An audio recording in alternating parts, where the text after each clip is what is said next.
आशा करता हूँ आप लोग ठीक होंगे। मेरा नाम है प्रमोद और क्वांट हीरो में आपका स्वागत करता हूँ। इस वीडियो लेक्चर में हम लोग देखने जा रहे हैं आरआरबी एनटीपीसी और ग्रुप डी के सिलेबस के बारे में, और साथ ही साथ में हम लोग डिस्कस करेंगे इस एग्जाम को क्रैक करने की रणनीति के बारे में। तो ये पूरा स्ट्रेटजी कम सिलेबस वीडियो होगा। इसमें सिलेबस भी डिस्कस करेंगे और स्ट्रेटजी भी डिस्कस करेंगे। तो लास्ट में मैं 10 से 15 मिनट आपको इसमें स्ट्रेटजी के बारे में समझाऊंगा, और ये स्ट्रेटजी सबके लिए होगा। जो लोग साल भर पहले से प्रिपरेशन कर रहे हैं उनके लिए भी होगा, जो लोग अभी नए स्टार्ट कर रहे हैं उनके लिए भी होगा। तो सभी लोगों के लिए कुछ ना कुछ चीज़ें इसमें काम की होंगी। एक बार लास्ट तक जरूर देखिएगा। तो चलिए सबसे पहले हम डिस्कस करते हैं सिलेबस क्या है एनटीपीसी का सिलेबस। तो जैसे आपको पता है कि टोटल नंबर ऑफ वैकेंसी जो है 35,277 वैकेंसी हैं, और इसमें एनटीपीसी में अभी एग्जामिनेशन आपके 2 स्टेज में होंगी, जिसमें पहला स्टेज 1 है CBT 1 और CBT 2। सिलेबस दोनों का सेम है, सिलेबस एकदम सेम रहेगा, बस पैटर्न कुछ चेंज रहेगा। सिलेबस सेम मतलब मैथ्स इसमें रहेगा, रीजनिंग और जीएस, यानी मैथ्स रीजनिंग जीएस यहाँ भी रहेगा और CBT 2 में भी वही रहेगा। तो दोनों में जो सिलेबस है, जो मेनली सिलेबस है वो सेम रहेंगे, बट नंबर ऑफ क्वेश्चन में कुछ फर्क देखने को मिलेगा। तो वो मैं पूरा डिस्कस करूंगा। अभी ये सब मैं ऑफिशियल नोटिस से लिया हूँ, जो चीज़ें वहाँ मेंशन है वो मैं बता रहा हूँ। और मैं ये भी बताऊंगा कि क्या ये जो चीज़ें ऑफिशियल नोटिफिकेशन में जो चीज़ें दी गई हैं, क्या एज इट एज ऐसे ही पेपर में आता है या कुछ डिफरेंस भी आता है। ये सारी बातें मैं आपको बताऊंगा। पिछले एग्जाम के नोटिफिकेशन और एग्जाम जो पेपर में चीज़ें आई हैं उसके बेस पे मैं आपको सारी चीज़ें बताऊंगा। ओके, तो देखते हैं। अब देखो इसमें आपको क्या क्या मिलेगा। पहली चीज़ तो मैथ्स मिलेगा, रीजनिंग मिलेगा और जीए मिलेगा। जीए में जनरल अवेयरनेस, जनरल साइंस, यानी इसमें साइंस का पोर्शन साइंस लीड करेगा। साइंस और करंट अफेयर, ध्यान रखना, साइंस और करंट अफेयर इस रेलवे के एग्जाम को लीड करता रहा है और अब भी करेगा। ठीक है, तो साइंस और करंट अफेयर आप इसमें तो आपकी कमांड होनी चाहिए अच्छा खासा। चलो अभी मैं डिस्कस कर रहा हूँ सारी चीज़ें। देखो, तो मैथ्स के 30 क्वेश्चन होंगे और प्रत्येक क्वेश्चन 1 मार्क्स का होगा, यानी 30 मार्क्स का।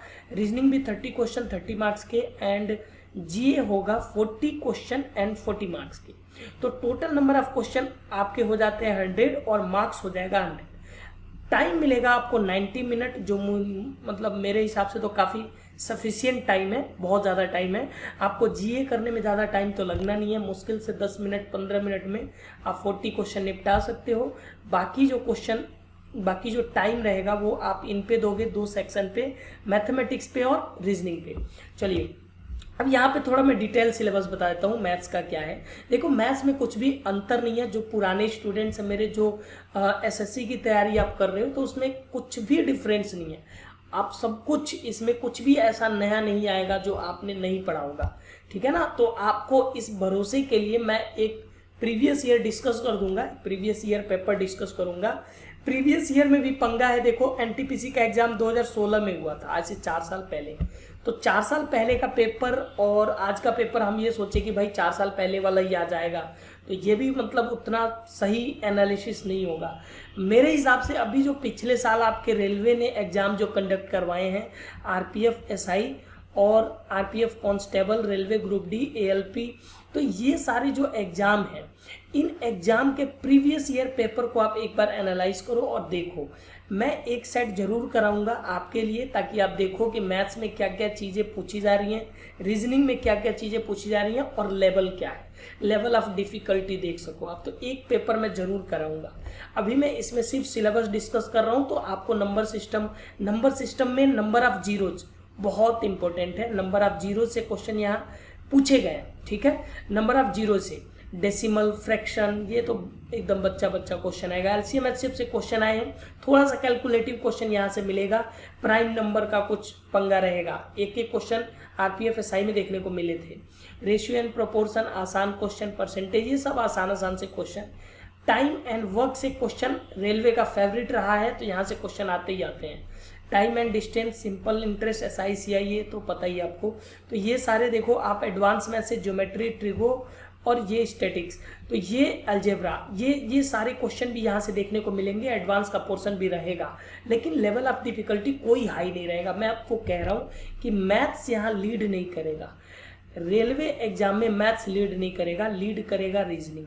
और रीजनिंग में भी कुछ चैप्टर हैं जो लीड करेंगे, जो आपको टेंशन में डाल सकते हैं, उन पे आपको बेहतर कमांड पाने की ज़रूरत है। अगर आप एसएससी की तैयारी किए हो या पहले से पढ़े हो तो ये सारी चैप्टर अगर आपको आते हैं तो बिल्कुल टेंशन लेने की ज़रूरत नहीं है। अगर नहीं आते हैं तो मैं लास्ट में बताऊंगा क्या करना है। ओके, तो ये देखो रीजनिंग का सिलेबस क्या है। एनालॉजीज है, completion of number and alphabetical series है, कोडिंग डिकोडिंग है, मैथमेटिकल ऑपरेशन, आसान आसान सा। ये है मेन चीज, पजल। 5 क्वेश्चन या तो 3 या 4, 5, 3 4, किसी में 3 4 5 ऐसे ही क्वेश्चन यहाँ से देखने को मिलेंगे। 3 कम से कम, ज़्यादा से ज़्यादा 5। तो पजल से क्वेश्चन 100% आना है, ये श्योर है, पक्का है, इसमें कोई शक नहीं है। तो आपको देखो, अगर पजल तैयार करना है तो ऐसा नहीं है कि एक ही दिन में तैयार हो जाएगा। आपको पर डे कम से कम 4 से 5 पजल प्रैक्टिस करने चाहिए पर डे। अब आपको मिलेगा कहाँ से, तो मैं आपको बता देता हूँ कि आप अभी मैं जो बताया आरपीएफ एसआई वाले डाउनलोड करो गूगल से, गूगल पे सर्च करो RPF SI 2019 previous year paper, तो आपको मिल जाएगा। ये या क्यू मैथ की साइट पे है, वहाँ से भी आप डाउनलोड कर सकते हो, या मेरा टेलीग्राम चैनल है क्वांट हीरो, आप सर्च करना क्वांट हीरो। यहाँ पे भी मैं बहुत पहले इसमें भेजा हूँ, तो आप सर्च कर लेना आरपीएफ एसआई, आपको मिल जाएगा। तो आरपीएफ एसआई के सेट लगाना, वहाँ से आपको हर सेट में एक एक पजल है, तो वो पजल आप लगा सकते हो। लेकिन आपको पर डे लगाना है तो ये कम पड़ सकता है, इसीलिए गूगल पे आप सिंपली पजल ढूंढो। तो बैंकिंग एग्जाम के लिए दुनिया भर के पजल होते हैं, आप पीडीएफ डाउनलोड करो, सॉल्व करो, ठीक है। डाटा सफिशिएंसी देखो, डीएस आएगा, ये भी एक्चुअली बैंकिंग का सिलेबस है, बैंकिंग में आता था बट रेलवे में आ रहा है, ठीक है ना, रेलवे में आ रहा है और उत्तर प्रदेश के एग्जाम में भी आ रहे हैं, ठीक है। तो ये सारी चीज़ें आपको आनी चाहिए। स्टेटमेंट कंक्लूजन, ये सारी चीज़ें आप जानते ही हो, तो ये सारी चीज़ें आपको मिलेंगी। ओके, ये मेन चीज़ है, आप ध्यान रखना। ये पिछली बार आरपीएफ एसआई में आया था तो ज़्यादा लोग टेंशन में पड़ गए थे, क्योंकि एक्चुअली पजल बैंकिंग में आता है ना, तो जहाँ पूछ दिया था, ठीक है ना, तो बहुत सारे लोग टेंशन में आ गए थे। तो आप पहले से प्रैक्टिस करते रहना, ताकि एग्जाम टाइम पे आपको कोई भी दिक्कत ना हो।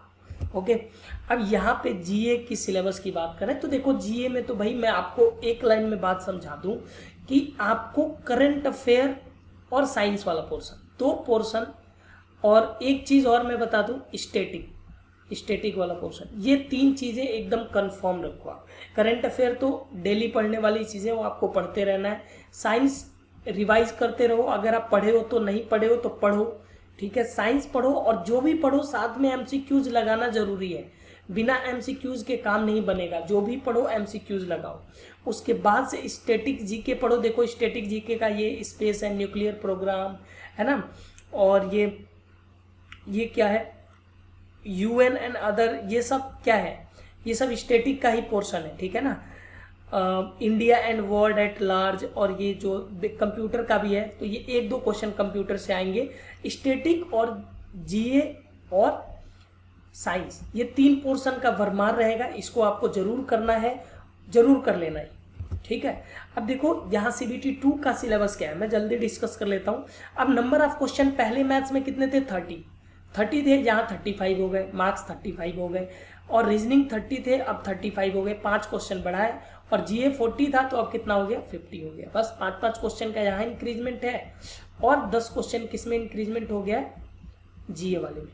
तो ओवरऑल कितने, 20 क्वेश्चन का इंक्रीजमेंट है। पहले क्वेश्चन कितने थे, 100, और CBT 1 में 100 थे, CBT 2 में कितना हो जाएगा, 120 मार्क्स का। बट असली कंपटीशन यहाँ है, टाइम जो आपका मिलेगा वो 90 मिनट ही मिलेगा, ठीक है। पिछली बार भी 90 मिनट ही था, यहाँ भी आपको टाइम कितना मिलेगा, 90 मिनट ही मिलेगा।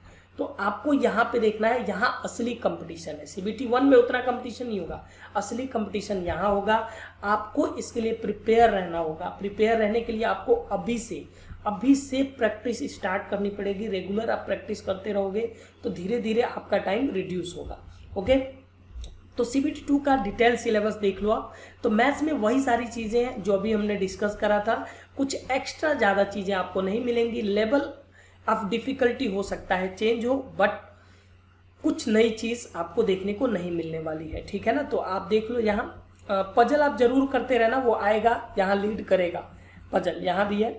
और कोडेड ब्लड रिलेशन में कोडेड ब्लड रिलेशन आपको आएगा 100%, ये आप ध्यान रखना। और एक चीज़ 100% आने की संभावना है, ठीक है, क्योंकि ग्रुप डी में, ALP में और RPF SI में हर जगह पूछा है पिछले साल। तो इस साल अगर ये पेपर होता है तो एक चीज़ आने की संभावना है, इनइक्वलिटी। तो इनइक्वलिटी के 2 क्वेश्चन पूछा है हर एग्जाम में, और यहाँ भी आने की भरपूर संभावना है, जो सिलेबस में मेंशन नहीं है। वहाँ पिछली बार जो एग्जाम हुआ था RPF SI का, उसके भी सिलेबस में मेंशन नहीं था, बट पूछा गया। तो यही मैं आपको बता रहा था कि क्या ये जो चीज़ें लिखी गई हैं ज़रूरी है कि यही सब पूछेगा, तो ऐसा बिल्कुल ज़रूरी नहीं है। वो ये ETC दिया है ना, ETC का मतलब बहुत कुछ होता है, इसमें कुछ भी शामिल कर देगा, कुछ फर्क नहीं पड़ता, ठीक है। तो आपको इनइक्वलिटी तैयार करना है। Previous year paper best resource है सिलेबस जानने के लिए, तो प्रीवियस ईयर पेपर देखो आप, एक मैं कराऊंगा तो उसमें और डिटेल में आपको क्लियर पिक्चर मिल जाएगा कि क्या क्या चीज़ें आ रही हैं, कैसे आपको प्रिपेयर करना है। इनइक्वलिटी आपको जरूर करना है, ठीक है। बाकी जो चैप्टर आपको नहीं आते हैं वो आप मुझे बताना, मैं करा दूंगा, और मैं कोशिश करूंगा पूरा ही कराने के लिए, ठीक है ना। अब यहाँ देखो, GA जनरल अवेयरनेस का पूरा ये पोर्शन है, और करंट अफेयर मैंने कहा है लीड करेगा, करंट अफेयर, साइंस और स्टैटिक पोर्शन, 3 चीज लीड करेगा। इसके नंबर ऑफ क्वेश्चन सबसे ज़्यादा होंगे। अब देखो अभी क्या है कि NTPC का डेट आ चुका है 15 दिसंबर, टेंटेटिव डेट है। ऑलमोस्ट पॉसिबिलिटी है कि 15 दिसंबर से एग्जाम शुरू हो जाए, और आपको पता है कि यहाँ नंबर ऑफ कैंडिडेट्स बहुत ज़्यादा है, ठीक है ना। तो ग्रुप डी में पिछली बार एग्जाम हो रहे थे तो लगभग 2 से ढाई महीने चला एग्जाम, तो इसमें भी लगभग 2 महीने तक तो चलेगा ही एग्जाम। अगर 15 दिसंबर से चल रहा है तो 2021 आ जाएगा, जनवरी फेब तक भी चल सकता है, कोई ठीक नहीं है। तो काफ़ी लंबा एग्जाम चलने वाला है इसका, तो आपको 90 डेज तो एटलीस्ट मिलेंगे ही मिलेंगे, ठीक है ना। तो 90 डेज आपको मिलेंगे, और ये कोर्स अभी जो मैं शुरू कर रहा हूँ NTPC और ग्रुप डी के लिए, ये 90 डेज का परफेक्ट प्लानिंग होगा। क्या क्या चीज़ें इसमें होंगी मैं आपको एक एक चीज़ बता दे रहा हूँ। ये लास्ट के 5 मिनट 7 मिनट आप ध्यान से सुन लो एक एक चीज़, और फॉलो करना। देखो सुनना, आप कहीं भी YouTube पे वीडियो देखो, हजारों वीडियो मिल जाएंगे, आप सुनते रहो, उससे कुछ फ़र्क नहीं पड़ने वाला है। आप सुनो, एक बार इम्प्लीमेंट करो इन सारी चीज़ों को, एक बार इम्प्लीमेंट करो, और एक ही जगह सुनो कि हाँ ये सुन लिया, इम्प्लीमेंट किया, और करते चलो लास्ट तक, ठीक है ना। आप अभी मेरी बात सुन रहे हो, कल किसी और की बात सुनोगे, फिर उसके अनुसार करने लगोगे, फिर ना इधर वाली प्लानिंग सही हो पाएगी ना उधर वाली सही हो पाएगी। परसों किसी और की सुन के उसके जैसा करने लगोगे, है ना, तो कुछ नहीं होगा। बट मेन मुद्दा क्या है कि कोई भी टीचर बताए कान इधर से पकड़ो या इधर से, मेन मुद्दा यही है कि भैया आपको पढ़ना पड़ेगा, आप पढ़ोगे तो ही सिलेक्शन होगा। पढ़ना है लेकिन सही डायरेक्शन में पढ़ना है। तो सही डायरेक्शन क्या है, इसी की हम बात करेंगे, ठीक है। तो 90 डेज आपके पास है, 90 डेज में क्या करनी है, एक मॉक टेस्ट डेली देना है। अगर आपको, ये मैं उन लोगों के लिए बता रहा हूँ जिन लोगों ने पहले से पढ़ा है, पहले से मैथ्स रीजनिंग पढ़ा है, कुछ चीज़ें भी अगर आपकी 50% भी कवर है तो आप टेस्ट दो पर डे। अगर मैं 100% कहूँगा तो 100% कभी नहीं होगा। आप हमेशा कितना भी पढ़ लो, एक मॉक टेस्ट दोगे तो आपको लगेगा कि यार अभी तो मैं जानता नहीं हूँ ये सारी चीज़ें, अभी मुझे और पढ़ना चाहिए। तो इसीलिए मैं कह रहा हूँ अगर आपको 50% भी लग रहा है कि हाँ मुझे मैथ्स में 20 चैप्टर है तो 10-15 मुझे आने लगे हैं, तो आपको मॉक टेस्ट देना स्टार्ट कर देना चाहिए, ठीक है। मॉक टेस्ट दो, और मॉक टेस्ट देना जितना इम्पोर्टेंट नहीं है उससे ज़्यादा इम्पोर्टेंट है उसकी एनालिसिस करना। एनालिसिस सबसे ज़्यादा इंपॉर्टेंट है। ये अब एक डायलॉग की तरह हो गया है कि लोग कहते रहते हैं एनालिसिस करना, एनालिसिस करना। मैं भी कह रहा हूँ, लेकिन इससे कोई फ़र्क नहीं पड़ेगा अगर आप सुन के निकाल देते हो दूसरे कान से।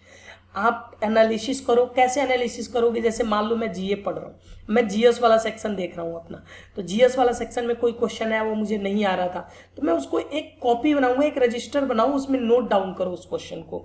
मैथ्स का कोई क्वेश्चन है, जैसे मान लो ट्रेलिंग जीरो पे क्वेश्चन आ गया, नंबर ऑफ जीरो पे जो आ रहे हैं वो मुझे नहीं आता है, तो आप यूट्यूब पे सर्च करो ट्रेलिंग जीरो, आप दुनिया भर के वीडियो मिल जाएंगे, आप सीख लो, ठीक है। पजल आया, पजल आपसे नहीं बना, पजल सॉल्व यूट्यूब पे सर्च करो, आपको मिल जाएंगे बहुत सारे वीडियो, आप देखो, ठीक है।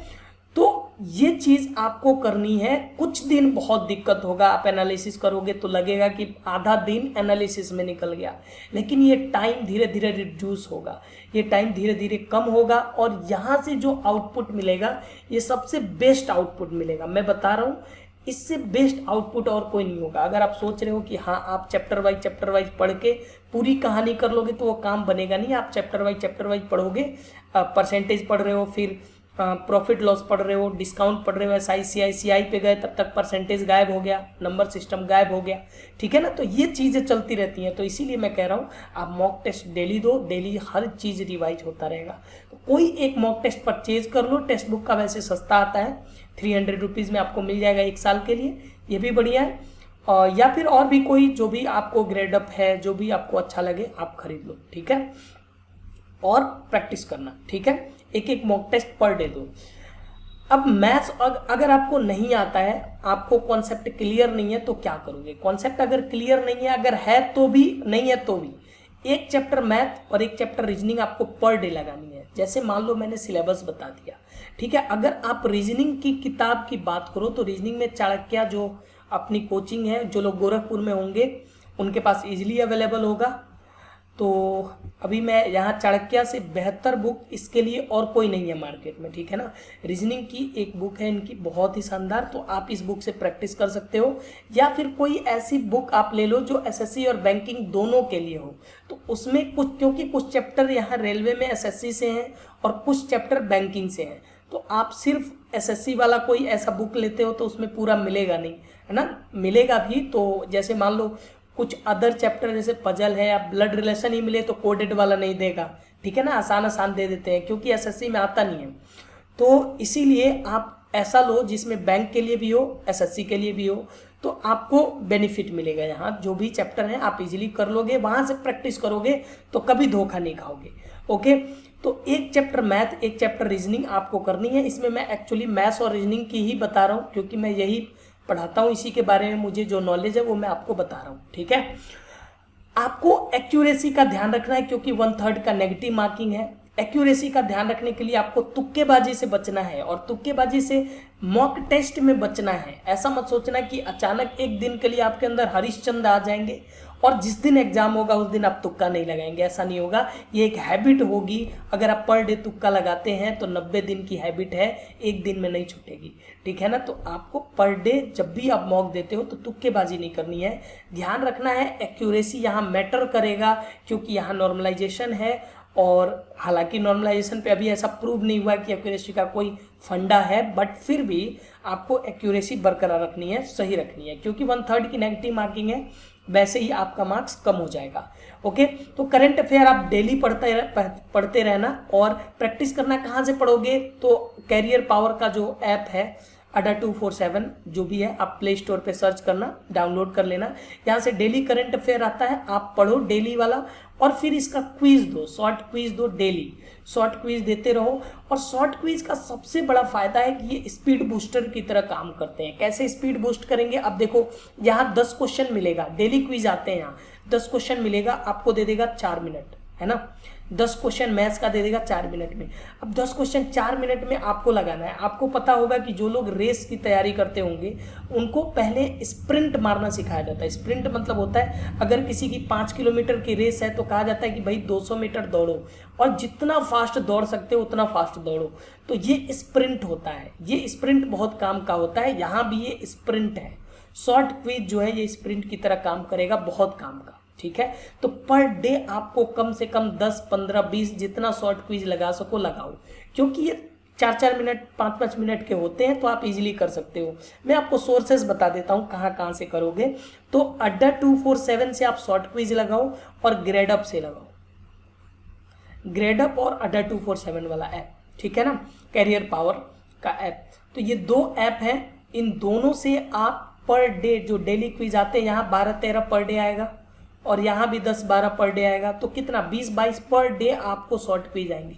आप विश्वास करो, सिर्फ ये शॉर्ट क्विज ही आप डेली कर रहे हो ना, तो 20 दिन नहीं 1 महीना मान लो, 1 मंथ के अंदर आप में बहुत बड़ा फर्क दिखेगा। डेली कर रहे हो तो, मैं डेली कह रहा हूँ, कुछ भी मिस नहीं होना चाहिए।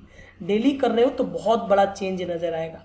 अगर आप लोग ग्रुप में हो या मेरे अगर क्वांट हीरो टेलीग्राम चैनल पे हो तो आप क्या करो कि क्विज दो। अगर आपके अच्छे मार्क्स आ रहे हैं, बुरे मार्क्स आ रहे हैं, आप एक बार शेयर करो। क्या होता है ना कि अगर आपके देखो अच्छे मार्क्स आ रहे हैं तो वो मार्क्स देख के और भी स्टूडेंट्स इंकरेज होंगे, कहेंगे कि यार हमें भी टेस्ट देना चाहिए, वो लोग भी देंगे। ठीक, अगर बुरे आ रहे हैं तो आपको थोड़ा शर्म आएगा कि यार मेरे इतने बुरे मार्क्स आए, है ना, तो आप थोड़ा सा ट्राई करोगे। कभी कभी होता है ना कि अपनी बेइज्जती भी करा लेनी चाहिए, तो यहाँ ऐसे केस में करा लेनी चाहिए। अगर आपके बुरे मार्क्स आ रहे हैं तो वो भी बताओ कि इतना गंदा मार्क्स आया है, ठीक है। वो जब 4 लोग भी देखेंगे ना तो आपको भी लगेगा कि हाँ मुझे इम्प्रूव करना चाहिए। अगली बार वो लोग कहेंगे कि यार इसे नहीं आता पढ़ना। और दूसरी फिर आप अगर अच्छा मार्क्स आता है फिर आप सेंड करते हो तो वो लोग तारीफ भी करेंगे आपकी, ठीक है ना। तो उसमें कोई घबराने की जरूरत नहीं है। आप मार्क्स अपना शेयर करो, दूसरे लोग भी देखेंगे, एक दूसरे में मोटिवेशन अपना शेयर करो। और सब लोग शॉर्ट क्विज पर डे लगाओ, पर डे शॉर्ट क्विज आपको लगानी है। और जो लोग नहीं पढ़े हैं उन लोगों के लिए मैं बता रहा हूँ, एक चैप्टर मैथ रीजनिंग टारगेट रखो, यूट्यूब पे सर्च करो, या फिर मैं शुरू करूँगा अभी सेशन, कल से देख लेता हूँ। अभी तो मैं प्रीवियस ईयर करा लेता हूँ, कल में वीडियो आएगी प्रीवियस ईयर वाली। कल मैथ्स का मैं ले लेता हूँ एंड देन आफ्टर अगले दिन मैं रीजनिंग का ले लूँगा, ठीक है। तो 2 दिन में मैथ्स रीजनिंग का सेक्शन मैं डिस्कस कर ले रहा हूँ, और जो भी है 30-30 अपना क्वेश्चन तो ये डिस्कस कर लेंगे। उसके बाद से हम लोग चैप्टर वाइज प्रैक्टिस लेके चलेंगे। तो मैं प्रैक्टिस सेशन लेकर आ रहा हूँ। अगर आपको बिल्कुल नहीं आता है ना, बिल्कुल नहीं आता कि भाई मैथ्स का ABCD नहीं आता, तो बिल्कुल ये सेशन जो मैं लेकर आऊँगा आगे वो आपके लिए नहीं होगा।